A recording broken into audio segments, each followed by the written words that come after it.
Assalamualaikum warahmatullahi wabarakatuh. Jumpa lagi dengan saya Silvi Kunasa Putri yang akan membersamai kalian pada pembelajaran sejarah Indonesia. Oke teman-teman, sejatinya kita belajar bukanlah kita mengalahkan orang lain, tapi kita mengalahkan diri kita sendiri, nafsu diri kita sendiri untuk tetap semangat belajar dan tetap terus berkarya. Oke teman-teman, kita next ya di pelajaran. Pada video pembelajaran kali ini kita akan membahas terkait bab baru, yakni tentang kehidupan manusia purba dan mengenal asal-usul nenek moyang bangsa Indonesia. Oh Bu Silvi, apa sih nenek asal-usul nenek moyang bangsa Indonesia? Loh, kita kan dari bapak ibu kita. Iya benar, tapi kita punya sejarah nak, kita punya namanya perjalanan sampai pada masa kita saat ini. Yang pertama, kita akan bahas tentang pengertian masa praaksara. Loh, Bu, kok bukan prasejarah? Kok kenapa praaksara? Nah, perlu nih didengarkan ya ini. Karena di sini teman-teman ya, di sini anak-anakku semua, bahwa kalau prasejarah itu dikira kurang pas. Karena prasejarah masa sebelum sejarah. Padahal saat kita di sini di bumi kita sudah memulai namanya sejarah. Jadi alangkah baiknya kalau kita itu memposisikannya sebagai praaksara, di mana pra masa sebelum, aksara adalah tulisan sebelum manusia purba atau sebelum kehidupan itu mengenal namanya tulisan. Atau ada lagi yang menyebutnya nirleka. Nir itu tanpa, leka itu tulisan. Jadi tanpa namanya tulisan, seperti itu.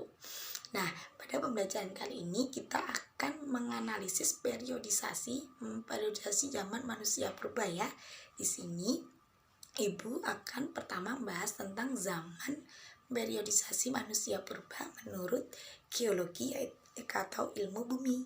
Nah, ada 4 periodisasi. Yang pertama apa? Yang pertama adalah zaman Arkeozoikum, nomor 2 adalah zaman Paleozoikum, yang ketiga adalah zaman Mesozoikum, dan keempat adalah zaman Neozoikum. Oke, kita lanjut bahas ya.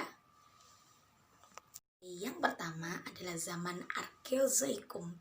Zaman ini merupakan zaman yang paling tua, di mana masa ini adalah masa di mana masih membentukan kerak bumi. Jadi di sini itu masih mengalami pembentukan masa hidrosfer dan atmosfer.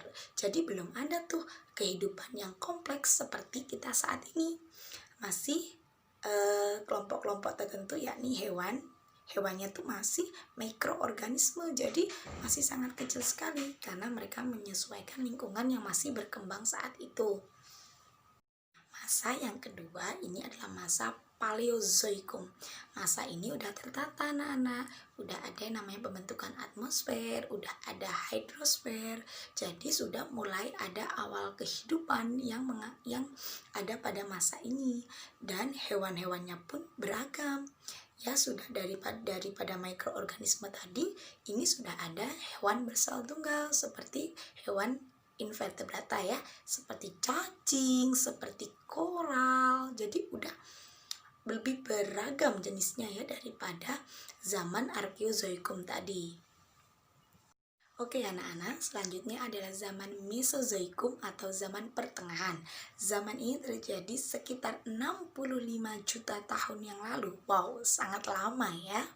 Nah, zaman ini perlu diingat, zaman ini bumi sudah mulai kehidupannya tertata dan mulai terjadi gerakan tekanan dari dalam bumi yang disebut tektonisme. Nah, gerakan tektonisme inilah yang menyebabkan daratan itu mulai terpecah-pecah. Contohnya nih di Indonesia kan ada lempeng Indo, Australia ya. Lempeng ini mulai bergesekan dan mulai pecah daratannya menjadi terbagi-bagi menjadi Pulau Sumatera, Pulau Jawa, dan Pulau Kalimantan. Nah, ada hubungannya nih selanjutnya. Karena pergeseran itulah yang menyebabkan suhu di bumi menjadi hangat. Hangatnya suhu di bumi ini lah yang menyebabkan flora dan fauna itu tumbuh semakin pesat. Zaman ini juga identik dengan hewan yang ukurannya besar-besar. Ayo, hewan apa itu? Iya, betul. Hewan dinosaurus. Ya, seperti Tyrannosaurus. Nah, itu merajai daratan ya, kayak gitu. Nah, sekarang yang keempat adalah zaman Neozoikum. Zaman Neozoikum berlangsung sekitar 65 sampai 1,8 juta tahun yang lalu. Nah, zaman Neozoikum ini masih dibagi menjadi dua lagi anak-anak, yakni zaman Tersier dan zaman Kuarter. Nah, zaman Tersier ini dimana zaman dinosaurus atau hewan-hewan yang besar itu mulai punah karena mereka tidak bisa beradaptasi dengan bumi yang terus berganti iklim karena perubahan iklim global. Nah, selanjutnya adalah zaman Kuarter. Zaman Kuarter ini zaman mulainya diadakan kehidupan ya. Kehidupan manusia mulai ada di zaman Kuarter. Nah, zaman Kuarter ini masih dibagi menjadi dua lagi, yakni zaman Holocene dan zaman Pleistocene. Nah, zaman Pleistocene ini dimulainya manusia purba awal ya. Manusia purba awal di zaman Pleistocene. Berlanjut ke zaman Holocene, dimulai dihuni oleh Homo sapiens sampai saat ini. Oke?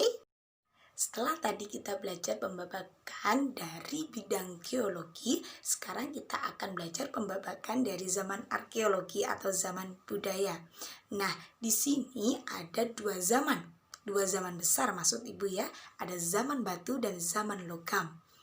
Nah, di samping itu zaman batu itu masih ada pembabakan lagi. Pembabakannya apa bu? Yang pertama ada zaman Paleolitikum, yang kedua ada zaman Mesolitikum, yang ketiga ada zaman Neolitikum, dan yang keempat ada zaman Megalitikum ya, yang paling mudah dihafalkan zaman Megalitikum ya.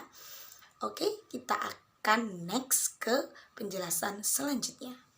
Yang pertama, pembahasan pertama adalah zaman Paleolitikum. Zaman ini mulai adanya kebudayaan manusia purba di zaman Pleistocene akhir. Nah, kebudayaan pada zaman Paleolitikum ini masih sangat sederhana. Ya, peralatan dibuat dari batu dan masih kasar untuk membantu mereka dalam mengumpulkan makanan. Nah, contohnya apa, Bu? Contohnya adalah kapak genggam. Next ke zaman Mesolitikum. Zaman Mesolitikum. Nah, zaman ini disebut juga zaman peralihan di mana kebudayaan atau perkakas dari manusia purba itu mulai diperhalus, mulai dirapikan lagi bentuknya. Contohnya seperti pebble. Nah, di sini kehidupan mereka masih sama ya, masih food gathering ya. Oke, dan selanjutnya di sini mereka mulai hidupnya itu mulai menetap. Sudah tidak nomaden lagi dan mulai belajar untuk menetap.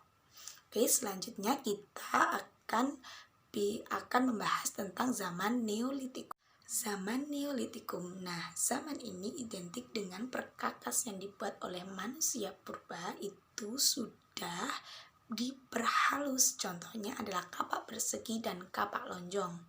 Nah, artinya di mana mereka di sini sudah mengenal namanya food producing dan sudah hidup menetap.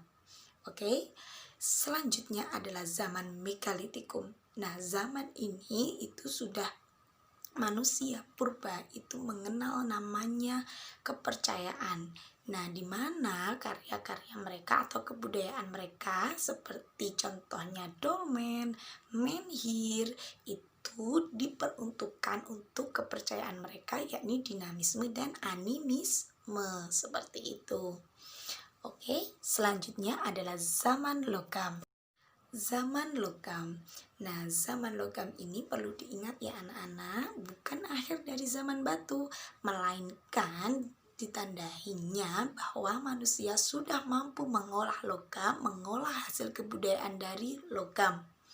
Nah, zaman logam disebut juga sebagai zaman perundagian. Salah satu hasil kebudayaan dari zaman logam itu Nekara dan Moko. Oke anak-anak, sekian tadi penjelasan dari Ibu terkait kehidupan manusia purba beserta periodisasi zamannya.